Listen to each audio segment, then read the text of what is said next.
This video is for Rock Solid Chiropractic patients.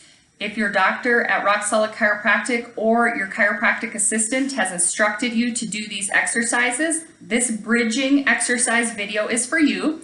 If you are not one of our patients, please consult your doctor of chiropractic or your medical doctor before engaging in this activity. So we are going to demonstrate the proper positioning for a bridging exercise. You're going to start with your body lying flat on the floor. Your knees are going to be bent, and you can see Dr. Steven has his heels about a foot from his glutes. And this is the proper position.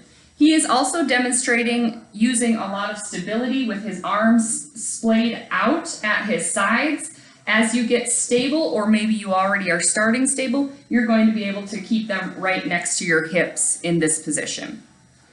So a bridge, go ahead and demonstrate a proper bridge, just one repetition, Dr. Steven, is going to be where you raise your hips up off the floor and you've got a straight line between shoulders and knees.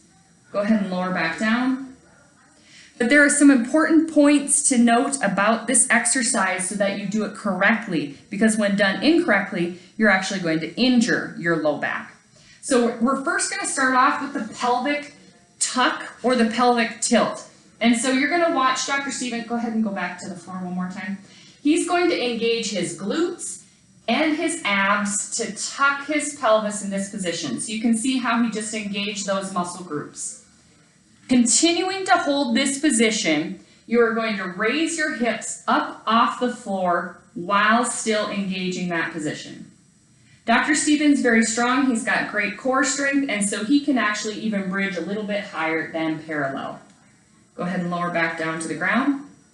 Now, I will point out that you might have been recommended by your doctor to only start with the pelvic tuck, in which case it will be several motions of rocking your tailbone off of the floor by engaging your glutes and your abs.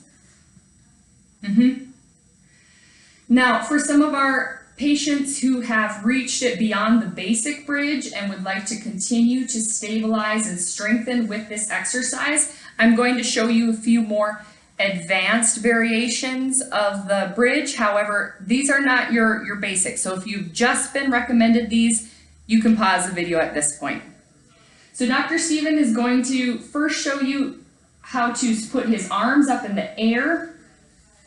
This adds another component of challenge to the core work that is done with this exercise. So go ahead and perform one bridge with your arms raised. He did a tuck and then he raised his hips. Go ahead and put your hips back down. Go ahead and lower your arms back down again, Dr. Steven. And would you demonstrate what a marching bridge would look like?